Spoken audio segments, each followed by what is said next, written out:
2 రోజుల కింద రేవంత్ రెడ్డి ఓ మీటింగ్ పెట్టిండు. 6 గ్యారంటీస్‌లో మరొక 2 ప్రారంభిస్తున్నట్టుగా. చేవెళ్లలో పెట్టాలనుకున్నారు. ఏదో ఎలక్షన్ కోడ్ వచ్చిందని సెక్రటేరియట్‌లోనే ఏదో ప్రారంభించినట్టుంది.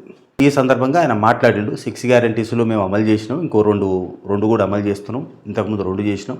తొందరలో మిగతాయి కూడా చేస్తామని చెప్తూ ప్రతిపక్షం మీద కూడా గట్టిగానే విమర్శలు చేసిండు. ఆ టైంలో రేవంత్ రెడ్డి చాలా ఎమోషనల్గా ఫీల్ అయినట్టుగా అనిపించింది. సాధారణంగా రేవంత్ రెడ్డి ఎమోషనల్గానే మాట్లాడతాడు. అది ఎన్నికలకు ముందు, ఆయన ముఖ్యమంత్రి కాకముందు ప్రతిపక్ష నాయకునిగా ఆయన ఆ రోజు ప్రభుత్వం మీద దాడి చేస్తున్నప్పుడు ప్రజలు హర్షించారు. చాలా హై పిచ్లో మాట్లాడిండు. లాంగ్వేజ్ కూడా పరుషంగా ఉన్నది. అవన్నీ జనం యాక్సెప్ట్ చేసినారు. అట్లా ఉండబట్టికే కేసీఆర్ను అనసగలిగిండు అని నమ్మారు. తర్వాత ముఖ్యమంత్రి అయ్యిండు రేవంత్ రెడ్డి. ముఖ్యమంత్రి అయిన తర్వాత ఒకేసారి ఒక మెచ్యూరిటీ కనపడదు. ఆయన వ్యవహార శైలిలో కానీ, మాటలో కానీ, ఆ గొంతులో టోన్లో కానీ, మాడ్యులేషన్లో కానీ చాలా మృదువుగా స్మూత్గా మాట్లాడడం మొదలైంది. సో అదే ఇప్పుడు ఇష్టపడుతుంది. ఎందుకంటే అధికారంలో ఉన్నప్పుడు అందరినీ కోఆర్డినేట్ చేసుకొని పోవాలి, డిగ్నిఫైడ్గా మాట్లాడాలి. ఇది రేవంత్ రెడ్డి ఆ ట్యూన్లోకి వచ్చేసాడు. మంచిగా బ్రహ్మాండంగా నడుస్తున్నది. కానీ అనుకోకుండా మనం మాట్లాడినప్పుడు మాత్రం హై పిచ్లో ప్రతిపక్ష నాయకునిగా ఉన్నప్పుడు, అప్పుడు పీసీసీ అధ్యక్షునిగా ఉన్నప్పుడు రేవంత్ రెడ్డి ఎట్లయితే మాట్లాడిండో ఆ టోన్లో మాట్లాడి ఎందుకు అంత అసహనానికి గురైండు అనుకుంటే ఆలోచిస్తే ఒక 2-3 కారణాలు నాకు అనిపించినాయి. ఒకటి, కాంగ్రెస్ ప్రభుత్వం మీద, ముఖ్యంగా రేవంత్ రెడ్డి మీద ప్రతిపక్షం దాడి చేయడం. ఇది పబ్లిక్ డొమైన్లో కనబడుతున్నది. అంటే రేవంత్ రెడ్డి లీడరే కాదు, ఆయనే ముఖ్యమంత్రి అంటే 30 సీట్లు కూడా గెలిచేవాళ్ళు కాదు. అన్నీ 420 హామీలు ఈ కేటీఆర్ మొదలుపెట్టిండు. ఇవన్నీ ఈ బీఆర్ఎస్ పార్టీ నుంచి తలా ఒకటి అంటుంది. మొత్తం మీద ఏంటంటే రేవంత్ రెడ్డి మీద ఒక ఒత్తిడి మొదలైంది. ఒత్తిడి అయితే కనబడుతుంది. సో ఇది ఒక ప్రధానమైనటువంటి కారణం. ఇంకోటి మనకు కనపడని కారణం ఏమిటంటే బీఆర్ఎస్ పార్టీ రేవంత్ ప్రభుత్వాన్ని కూల్చడానికి, కనీసం రేవంత్ రెడ్డిని ఆ సీట్ నుంచి తప్పించడానికి కొన్ని కుట్రలు కుతంత్రాలు చేస్తున్నది. దానికి అందరికి తెలిసిన విషయము, రేవంత్ రెడ్డి పాత కేసు, ఓటుకు నోటు కేసు మీద సుప్రీంకోర్టులో పిటిషన్ వేయడం.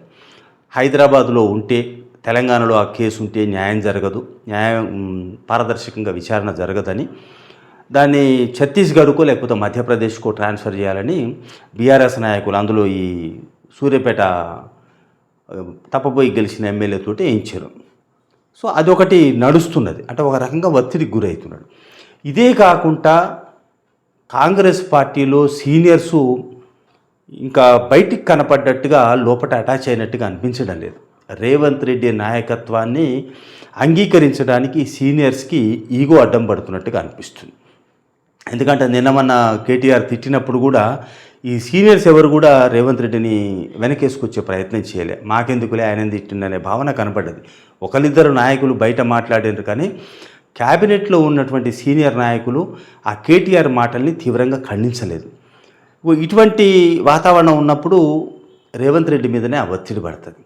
అదే కాకుండా బీఆర్ఎస్ లోపాయకారి కుట్రలు ఏంటంటే ఈ సీనియర్స్నా లేకపోతే బీజేపీ ఇప్పుడు ఆ కేసు అడ్డం పెట్టుకున్న బీజేపీ సహకారంతో మొత్తం మీద రేవంత్ రెడ్డి కుర్చీకి ఎసరబెట్టాలనే ప్రయత్నాలు జరుగుతున్నట్టుగా అనిపిస్తున్నది.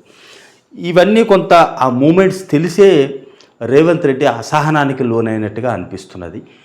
కారణం ఒకటి, బీఆర్ఎస్ వాళ్ళు గోతికాడ నక్కగా ఎదురు చూడడము, కాంగ్రెస్లో సీనియర్ నాయకులు, సీనియర్ మంత్రులు కూడా ఇంకా వాళ్ళని ఈగోస్ను చంపుకోలేక పైకి చూడ రేవంత్ ముఖ్యమంత్రి అని అనుకుంటేనే రేవంత్ నాయకత్వాన్ని మనస్ఫూర్తిగా అంగీకరించకపోవడం వల్ల ఇటువంటి వాతావరణం వస్తున్నట్టుగా అనిపిస్తుంది.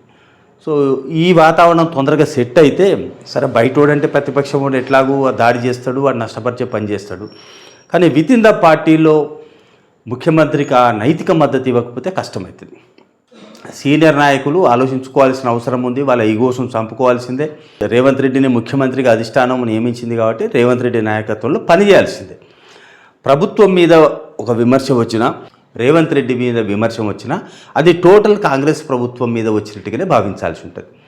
మా మీదనే విమర్శ వస్తే మేము స్పందిస్తాం, ముఖ్యమంత్రి మీద, సర్కార్ మీద వస్తే మాకు సంబంధం లేదు అనేటట్టుగా వ్యవహరిస్తే రేవంత్ రెడ్డిని బలహీనపరచడానికి సహకరించినట్టుగానే భావించాల్సి వస్తుంది. సో సీనియర్ నాయకులు కూడా ఆలోచించుకోవాలి, రేవంత్ రెడ్డి కూడా వీళ్ళని కోఆర్డినేట్ చేసుకోవాలి. ఐకమత్యంగా ఉన్నాము అని సంకేతాలు ఇవ్వగలిగినప్పుడు మాత్రమే బీఆర్ఎస్ కుట్రలు ఆగిపోతాయి. ప్రభుత్వం నిలకడగా 4 కాలాల పాటు ఉంటుంది, ప్రశాంతంగా ప్రజలకు ఉపయోగపడే పనులు చేయగలుగుతుంది.